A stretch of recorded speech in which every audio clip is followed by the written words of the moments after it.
Thanks for joining us from the Ohio AgNet, the voice you know with the news you trust studio, sponsored by BASF, where you can count on the trusted performance of Allivo seed treatment to protect your soybean crop. Happy Friday! I'm Morgan Anderson out of Athens County. It's 79 degrees outside and cloudy. We can expect some showers overnight tonight. Thanks for tuning in. We're going to start off your Friday afternoon with some breaking news here in Ohio, specifically Southeast Ohio. I'm going to hand it off to Ohio AgNet's Joel Norwood as he shares more. Epizootic hemorrhagic disease is a topic that's been gaining quite a bit of momentum, not only in wildlife groups as it hits Ohio's deer population very hard this year, but also starting to in livestock groups. There's been one confirmed case, according to the Ohio Department of Agriculture, of a cow with EHD in Meigs County. And we caught up with Ohio Department of Agriculture Director Brian Baldridge, as well as State Veterinarian Dr. Dennis Summers, to talk about just that. We had a test that came in positive on one cow. And keep in mind, as Dr. Summers will lead into, multiple positive tests for some other things as well on that cow. And we know that EHD is something that we see, as the director mentioned, 20 years ago, 19 years ago, when I started practicing, we still saw EHD. It's normal for us to see a few cases every year of EHD in cattle. Cattle are able to be infected with the virus. It's not discriminate from deer to cattle, but cattle tend to manifest the disease differently than deer do. Typically in deer, you see it as acute death, right? That's why it gets the name epizootic hemorrhagic disease. So it does cause a profound vasculitis and bleeding of the capillaries and arteries and veins in deer. But in cattle, it's not quite as significant. It doesn't usually cause high degrees of mortality. It's not known for having a propensity for abortions within a herd, but cows can get sick, and that's normally how we would see it. Now, though its impact in agriculture is fairly small, hitting Ohio's deer population quite hard, we're told. That's coming from Clint McCoy, deer biologist with the Ohio Division of Wildlife. So there's no real accurate count of mortality.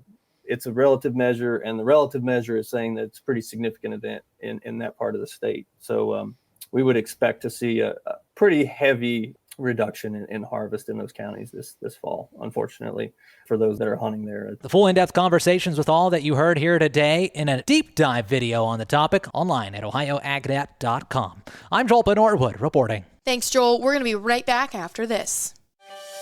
This is Dale Minio with the Ohio AgNet. For over 25 years, my truck has been running strong on biodiesel, reliable, high-performance fuel that keeps me on the road promoting agriculture. Every gallon helps power Ohio's economy, protect our environment, and support our hardworking soybean farmers. The best part? It works in any diesel engine. No modifications needed. Take it from me. Choose biodiesel and drive with purpose. Learn how at soyohio.org.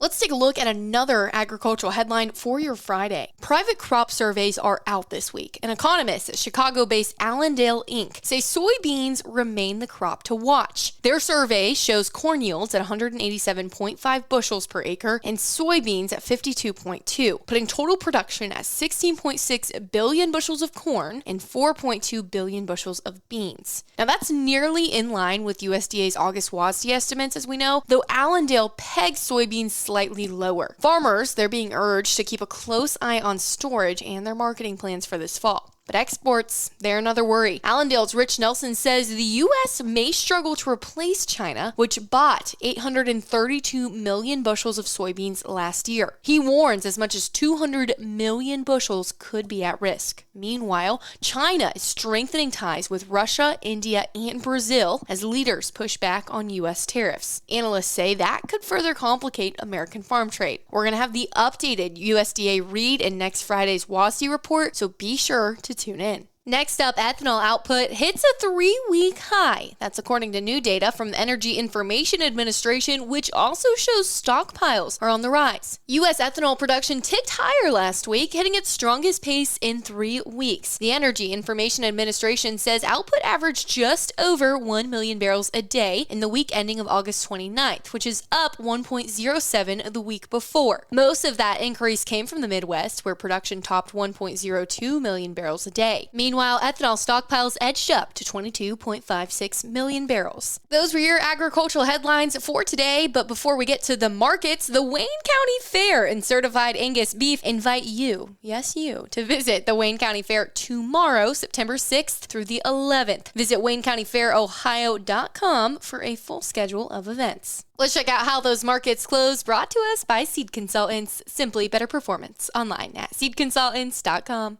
September corn down 3/4 cent at $3.99. December corn down a penny and 3/4 at $4.18. March corn down a penny at $4.36 1/2. September soybeans down 5 1/2 at 10.06 1/2 cent. November beans down 6 cents at 10.27.